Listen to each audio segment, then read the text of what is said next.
Y'all can almost see everything on this. Look. Oh. Why do I keep thinking that green light that says it's recording is it telling me that my phone's dead? It's not. Y'all quit whining outside the door? Jesus. Anyway. I've been following this Johnny Depp. Shush. Boudin? I've been following this Johnny Depp Amber Heard thing. I'm from a very far distance from anyone in that circle. I don't know any of these people. I've seen a few celebrities, met a few, but like my 6 degrees of Kevin Bacon is 2, because my mom ran into him in the subway in New York a few years ago, twice. Same little thing. He came back. I guess he got on the wrong one. I don't know what the fuck he was doing, but anyway. So I've been following this Johnny Depp Amber Heard thing, and I didn't like her from the get-go, like from like way back when they got together.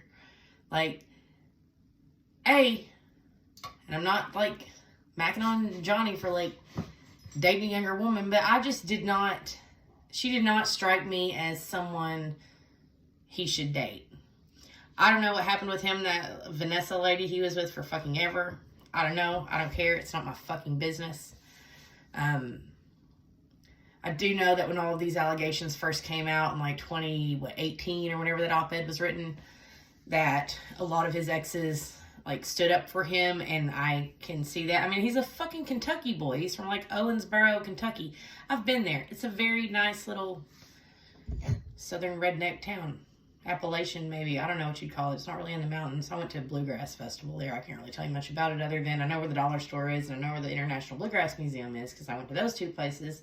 And the rest of the time I stayed in this park that was not really made for like a 3-day or whatever it was camping music festival. It's kind of like right in the middle of town, and it was just weird. And they made you like turn your air conditioner off on your AC at night because it was loud.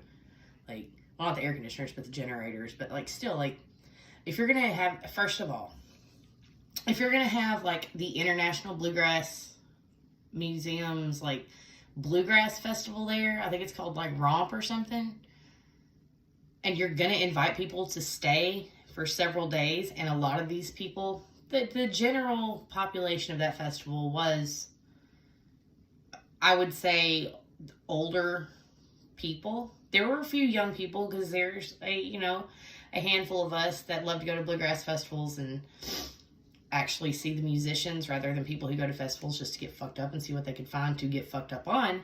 But if you're going to have it at that location, perhaps put some money into maybe creating RV hookups so that the generators aren't running constantly, and then you don't have that problem, and then you also don't have people who were in their 70s overheating in their RVs or whatever. We had a Winnebago at the time, so it was hot. It was hot. It was like in June or something. Anyway, he's from there, if I'm not mistaken. I don't know how long you lived there, back, probably 15 years ago. I read the Wikipedia page. I've just always been surprised that he was a Kentucky boy because he just doesn't strike me as one. But at the same time, maybe he kind of does. All of us Southern folks are raised right. We know how to treat people. We know what we're supposed to do. We know what we're not supposed to do. Not that we do it all the time, but we know how to act right. Yes, ma'am, no, ma'am, please, and thank you. Say your P's and Q's, and you better finish what's on your plate or you ain't getting nothing before you go to bed. Anyway. When he started dating her, and I think I read the other day she's from Texas originally. Texas. I used to live in Houston.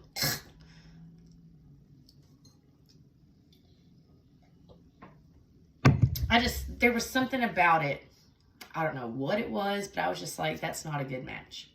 He left this woman who's the mother of his children that he's been with for years to run off with his younger co-star. And I don't know the ins and outs of it, so I'm not, presuming to know, but I didn't think it was a good match, and I could just kind of tell because she kind of had that little, flicker in her eye like she's a gold digger. Hell, from the looks of it, she very well may be. I looked up their net worths yesterday. His was pushing 100, and hers was like $2.5 million. So, anyway. the whole, she took a shit in his bed. AmberTurd laid a turd in the bed, and she tried to say that a human-sized turd came out of a 4-pound fucking Yorkie. Are you kidding me? I'm pretty sure, I haven't like kept up with every fucking detail, but I'm pretty sure I read the other day that, sorry, allergies, and I smoke.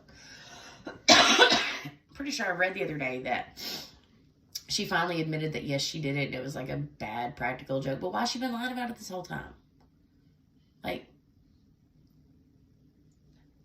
you shit in the dude's bed, bro. Like, that's disgusting and unsanitary.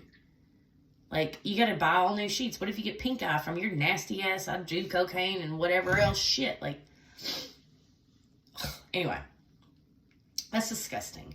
No matter how mad I am at mine, I'm not taking a shit in the bed because I gotta sleep there too, first of all. And secondly, that's fucking gross. Anyway, I feel like, and I am not in any way making fun of anyone and their mental illness or whatever, but I have read that she has been diagnosed with a couple of different things. One of them was like, something started with an H. I don't know what the fuck it was. Anyway, attention seeking, fear of abandonment, pathological lying were like parts of it, I guess. So, and I wasn't going to make one of these about this because, I mean, it's really not my, like, business. But if they're going to put it all out there for the world to see, thank you, media, for being all up in their asses, might as well. So, I read an article just when I got home a while ago that basically showed something, she's like a piece of the transcript from the court, from her testimony today or yesterday or whatever. It might have been yesterday. And she said, Johnny, blah, blah, blah, blah, blah, blah, blah. I can't remember what it said because I didn't memorize it. It was a direct quote. A direct quote. Only changed the name to Johnny from the talented Mr. Ripley. And this article was about how every time I set my wine down, y'all get a show. Actually, I think when I post these, it doesn't show everything down here. It like kind of cuts it off with my like braless boobs, so it's actually great. But yeah. Anyway, the article was discussing about how people on Twitter or whatever are noticing that a lot of the things she is testifying to sound rehearsed, and a lot of them are direct or almost plagiarized quotes from movies. She's an actress. She can memorize shit. She's quoting the talented Mr. Ripley to describe Johnny. Like, she's quoting fucking movies. None of it's true.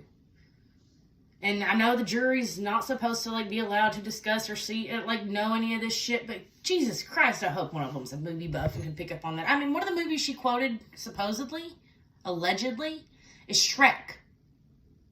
Shrek. A kid's movie. Are you serious? Is this real? I can understand why he's staring at the table and smirking all the goddamn time, because fuck, bitch is nuts. She's nuts. It's just my opinion, though. You know, I'm not trying to demean anyone's, like, domestic abuse or sexual abuse or whatever, but I don't even know if it fucking happened.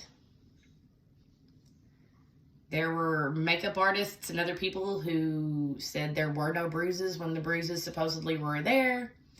There was a bloody tissue that apparently was fingernail polish, not blood, and, like, I hope he wins. I hope they give him $150 million. I hope they give him the 50 he sued for and the 100 she's suing him back for. I hope they give it all to him.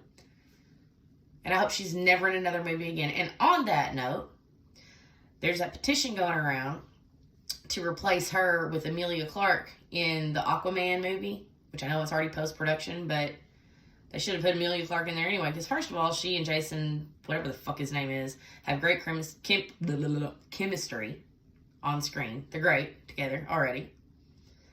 And she's beautiful.